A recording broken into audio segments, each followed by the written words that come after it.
estamos aqui pela graça de Deus para darmos continuidade aos nossos estudos sobre o perfeito plano de Deus e assim entraremos então na segunda parte tratando desse tema que é tão precioso para nós e tão pertinente para os momentos em que nós vivemos. Então é muito bom, quero convidá-los a todos para que nós estejamos considerando novamente Isaías 46, do versículo 3 até o versículo 11, e como nós havíamos mencionado, hoje nós estaremos tratando daqueles detalhes do plano de Deus. Como que Deus pensou em cada um dos detalhes, e o plano de Deus então inclui esses detalhes que aparentemente são insignificantes para muitos, que Deus não controla os mínimos detalhes da nossa vida. E, na verdade, dentro do plano de Deus, esse plano soberano, que é imutável, eterno, sábio, Deus determinou e Deus elaborou cada um dos detalhes da nossa vida.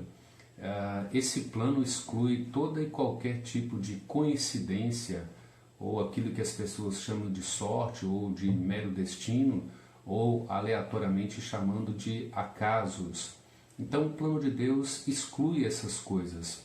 Quando nós olhamos para a vida de José lá no Egito, nós podemos perceber os detalhes, os mínimos detalhes que Deus coordenou, administrou dentro de um plano perfeito que Ele tem, de conduzir José até o seu estágio de governador e de como ele chegou então a ser governador do Egito.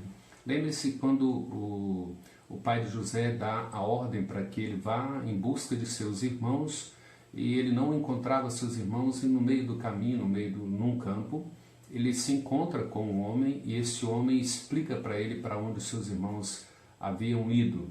Então aquele homem não estava ali por mero acaso, por uma coincidência ou por resultado de um mero destino. Observe que o outro fato, outro detalhe importante é que José foi jogado em uma cisterna. Não é mera coincidência, não é mero acaso daquela cisterna estar ali simplesmente vazia. Observe que no momento em que eles tentam então tirá-lo da cisterna e providenciar a sua venda como escravo, estava ali passando uma caravana para que pudesse comprá-lo como escravo e conduzi-lo ao Egito. Essa caravana também não é um mero acaso, não é uma mera coincidência. Então nós temos que considerar e olhar para as Escrituras e observar, aprender com os planos de Deus, ou com o plano de Deus, que Ele trabalha, Ele elabora cada um dos detalhes que Ele planejou, que Ele estabeleceu como propósito para cumprir o fim último da nossa vida. Então em Gênesis capítulo 37 você vai encontrar todos esses detalhes sobre a vida de José. Muito mais do que esses meros detalhes que as pessoas chamam, e que para nós são importantes detalhes, nós os entendemos como parte do plano soberano de Deus. O plano de Deus também inclui a eleição soberana de indivíduos para a salvação e outros para a rejeição, para a destruição. Então, por mais difícil que nós hoje, muitos evangélicos têm a dificuldade de olhar para as Escrituras e entender que Deus tem um plano, e dentro desse plano Ele planejou eleger uns para a sua própria honra e glória e outros para vaso de desonra, para a perdição. E por mais que isso seja difícil, isso está na Escritura. Nós deveríamos pedir a Deus sabedoria e entendimento para compreender as Escrituras nessas coisas difíceis que são para ser compreendidas somente pela nossa mente, somente pela nossa mera sabedoria. Então, o Evangelho de João, primeiro capítulo, versículo 12 e 13, diz que Jesus veio para os seus, mas os seus não os receberam. E todos quantos aqueles que o receberam, só receberam não pela vontade do próprio homem, mas pela vontade de Deus, não foram pela vontade da carne, não foram pela vontade do sangue, muito menos pela vontade do homem, mas pela vontade de Deus, ou seja, porque Deus tinha um plano, porque Deus providenciou a pregação, porque Deus providenciou a regeneração, Deus providenciou o seu chamado eficaz, e assim então deu a ele a fé para que ele pudesse crer em Jesus e receber a Jesus como Senhor e Salvador. Em João mesmo, no Evangelho de João capítulo 6, Tanto o versículo 37, versículo 44 e 65, Jesus vai dizer que ninguém pode ir ao Pai se ele não levar. E ninguém vai até o Pai se Jesus Cristo não levar. Então nós percebemos que o plano de Deus inclui a eleição soberana de indivíduos, enquanto ele elege um e ele rejeita outros com o fim de exibir e manifestar a sua glória e a sua graça sobre a vida do homem. Isso pode ser visto em Atos capítulo 13, versículo 48 e Atos 16, versículo 14, quando Paulo está ali expondo as Escrituras, as mulheres o ouviam, pregar o Evangelho, mas Deus abriu o entendimento do Espírito Santo e assim deu a ela o entendimento para a compreensão do Evangelho. Efésios 1,4 nós temos citado com frequência que ele nos escolheu antes da fundação do mundo para sermos santos e irrepreensíveis. Apocalipse 13, versículo 8 e o capítulo 17, versículo 8. Então todos esses textos nos dão a evidências de que Deus, no seu plano soberano, sábio, perfeito e eterno, ele planejou cada um dos detalhes da nossa vida para assim então ser consumado a perfeição do seu plano. O plano de Deus também inclui, nesse plano, a criação da própria vida. Deus traz à existência a vida humana. Lembra que nós citamos Atos 17, versículo 28, porque nele nós vivemos, nele nós existimos e nele nós nos movemos.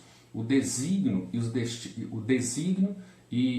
o destino do homem é planejado pelo próprio Deus, como nós vimos no Salmo 139, quando fala que Deus nos formou de forma assombrosamente maravilhosa ou maravilhoso e que Ele determinou, decretou todos os nossos dias, quando nenhum deles ainda havia. Então, a criação da vida, o desígnio eterno, o destino eterno dos homens é planejado por Deus. A gente pode fazer aí uma dedução, uma inferência no Salmo 127 e complementar com o Salmo de número 139. E assim nós entenderemos que esse plano de Deus inclui a criação da vida e também determina o desígnio e o destino eterno de cada um. Outra verdade é que esse plano também inclui o chamado de indivíduos ao serviço de Deus, a vocação específica que Deus chama indivíduos para servi-lo. Jeremias, primeiro capítulo, versículo 5, o texto fala quando Deus vocaciona, chama Jeremias, e ele diz que havia escolhido Jeremias antes mesmo de Jeremias nascer. Ele já havia planejado esse chamado, essa vocação para que Jeremias fosse um profeta, um servo de Deus. Gálatas 1,15, nós presenciamos ali a própria vocação de Paulo, chamado de Paulo, e Paulo diz que ele estava ali porque Deus o havia chamado e escolhido mesmo antes dele nascer. Então, observe que o plano de Deus inclui o chamado dos seus eleitos ao seu serviço, à sua obra, ao ministério. E outra verdade, o plano de Deus tem um tempo específico para a vida do homem. Deus estabelece tempo para todas as coisas. Eclesiastes diz que há tempo para todo o propósito de Deus na terra. A oração de Daniel, no capítulo 9, descreve que ele está orando ali porque ele entendeu que havia chegado o tempo, o cumprimento daquela disciplina, daquele cativeiro durante os 70 anos que Deus havia determinado, que Deus havia predeterminado para eles. Então aquilo se cumpriu. Lembram quando Jesus vai ressuscitar a filha de Jairo? Todos achavam que ela estava morta e que ele havia chegado atrasado, que não havia mais jeito. E ele então fala que aquele momento ali é para que houvesse a manifestação da glória de Deus, o cego de nascença, para que a glória de Deus fosse manifestada, a ressurreição de Lázaro, ao tempo de Deus, ao tempo de Jesus chegar ali, para que a glória de Deus fosse manifestada. Então a gente percebe isso. No plano de Deus inclui todos os detalhes, os menores detalhes da nossa vida estão inseridos dentro de um plano soberano de Deus, um plano sábio, perfeito e eterno. Eu sei que as pessoas têm muita dificuldade para entender isso, mas nós não podemos excluir isso, né? Toda essa verdade da própria Escritura. Então, entender isso e nos submeter a esses ensinamentos da Escritura nos levam de fato a, como se diz, viver com mais tranquilidade, com maior segurança, sabendo que todas as coisas estão no controle de Deus e que Ele há de cumprir todo o seu propósito em nossa vida. Uma outra verdade que nós precisamos considerar dentro do plano sábio, eterno e imutável de Deus é que esse plano tem um fim último.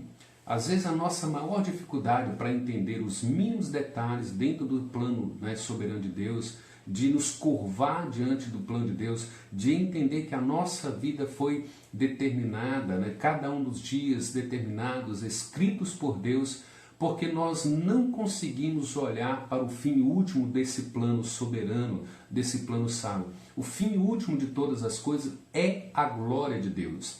Às vezes o homem tem muita dificuldade porque essa glória não coloca o homem como primazia desse plano. A primazia do plano da Trindade, lá na eternidade, um plano eterno, perfeito, sábio, a primazia, o fim último, o alvo de todo esse plano é a glória desse Deus, é fazer com que esse Deus receba toda a glória, toda a honra, todo o louvor e toda a adoração. E essa é uma das maiores dificuldades que muitos evangélicos têm para se curvar diante do plano, porque primariamente nós achamos que nós somos o centro da vida de Deus, que nós somos a menina dos olhos de Deus e que tudo que Deus planejou, estabeleceu, é pensando em nossa própria felicidade. E a nossa felicidade não é a primazia do plano de Deus. A sua glória é sublime, tem a primazia, está acima de tudo, é o fim último. Então, o plano de Deus que Ele elaborou faz com que todas as coisas, os mínimos detalhes, venham resultar para a glória de Deus Pai. Vejam bem, Números capítulo 14, versículo 21, fala que toda a terra se encherá da glória de Deus. E Deus fará com que toda a terra contemple a sua glória e perceba que só Ele é Deus, Ele é o único Deus vivo e que todo o projeto, que todo o plano dele foi para que o mundo reconhecesse, mesmo aqueles que hoje se rebelam contra Cristo, mesmo aqueles que hoje se rejeitam, né, ou rejeitam a Cristo, e não se curvam diante de Deus e não se sujeitam ao plano de Deus, eles terão que reconhecer a glória de Deus. Salmo 19, versículos 1 e 2 diz que os céus proclamam a glória de Deus e o firmamento anunciam as obras de suas mãos. E deles não se ouve nenhum som. A própria criação, a obra criada, né? Esse universo criado na toda a sua magnitude, em toda a sua extensão, manifesta a glória de Deus e brilha a própria glória de Deus. Então, Isaías 48, 11, há um versículo muito importante para nós considerarmos, e eu gostaria de ler para você, diz assim, olha: por amor de mim, por amor a mim mesmo, eu vou agir, pois como pode o meu nome ser profanado? E a minha glória não a dou a outrem.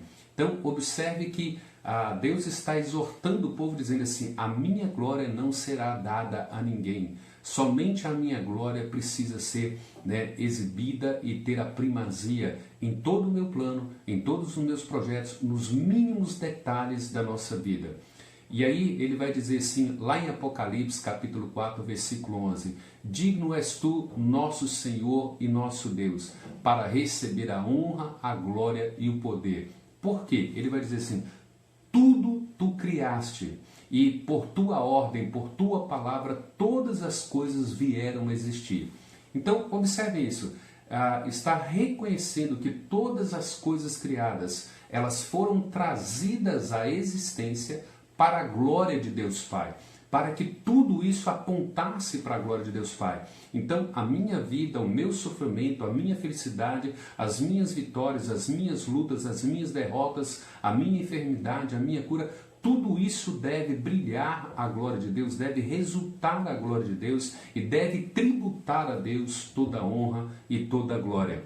Romanos 11, versículo 36 diz assim: porque dele, por meio dele e para ele são todas as coisas. Por isso que Paulo, escrevendo 1 Coríntios 10, 31, ele vai dizer: Portanto, quer comais ou façais outra coisa qualquer, fazei tudo para a glória de Deus. Então, a Ele seja toda a glória eternamente. Amém. Então, vejam, à medida que nós entendemos esse plano perfeito de Deus, à medida que nós analisamos que todos os detalhes da vida estão seguros nas mãos de Deus Pai, que não há um detalhe da nossa vida que passa desapercebido, que está escondido ao plano de Deus. Pelo contrário, as coisas acontecem porque Deus planejou. E Deus tem um plano perfeito, sábio, soberano, eterno para a vida de cada um de nós. E isso deveria fazer com que nós viéssemos a descansar em Deus e saber que nada pode nos acometer, nada pode assolar a nossa vida se Deus não tem um projeto. Assim como ele teve na vida de José, por passar por todas aquelas situações com o fim último de que lá como governador ele pudesse então fazer a glória de Deus ser exibida, ser manifestada. Observem que em Romanos, do capítulo 1, versículo 18 a 25, nós encontramos ali a rebelião do homem contra essa glória de Deus. O texto começa dizendo no versículo 18 que a ira de Deus se manifesta do céu contra toda impiedade e perversão dos homens, daqueles que detêm a verdade pela mentira. E ele vai dizer assim, eles tinham conhecimento de Deus, contudo não glorificaram como Deus, não lhe deram graças. Antes, eles se tornaram nulos em seus próprios raciocínios, eles se tornaram insensatos, loucos, deixando de adorar a criatura, de adorar o Criador para adorar a criatura. Então vejam que o homem não se contenta em compreender e submeter que ele existe para a glória de Deus Pai. O homem está em busca da sua própria felicidade, da sua própria satisfação, do seu próprio prazer.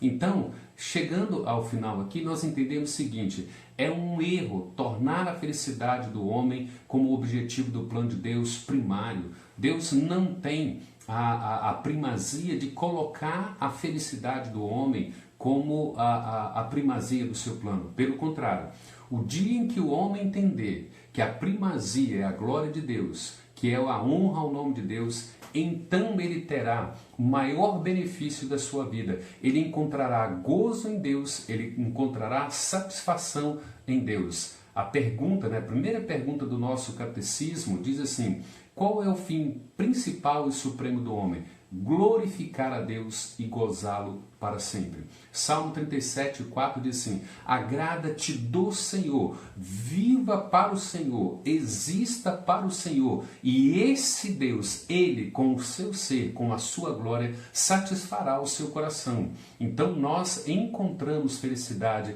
em gozo nesse Deus, à medida que nós entendemos o seu plano, à medida que nós entendemos os menores detalhes do seu plano para a nossa vida. Encontramos descanso, encontramos paz, encontramos segurança, ao entender que o fim último de todas as coisas, da nossa existência, do nosso sofrimento, da nossa luta, das nossas provações, da nossa libertação, seja o que for na nossa vida, tem como fim último a glória desse Deus. E a Ele então toda a honra, toda a glória eternamente. Para o cristão, a glória de Deus é a nossa esperança. Deus tem um plano perfeito e Ele há de consumar esse plano perfeito, sábio, soberano e eterno na sua vida e na minha vida. Que coisa graciosa! Essas verdades precisam criar uma estrutura no nosso coração de convicções sólidas, bíblicas, de modo que nós sejamos tomados pelo Espírito Santo, ensinados por Ele, vivenciados numa relação pessoal com esse Deus, íntima com esse Deus, de modo que venhamos alcançar a maturidade e saber que a nossa vida ela não é aleatória, ela não é baseada nos nossos planos, nos nossos objetivos, ela é baseada e fundamentada nesse plano perfeito de Deus, que nunca falhou, que não falha e nunca falhará. Então que Deus o abençoe, que Deus lhe conceda graça e que você seja sustentado para a honra e glória dele e que nós possamos descansar nesse plano perfeito, nesse governo perfeito, nessa onisciência de Deus Pai, no poder de Deus Pai e assim viver para a honra e glória dele. Que isso te sustente nesse dia de hoje, para que você vença o dia conforme o plano de Deus. Fiquem todos com Deus e a paz de Cristo. Até mais.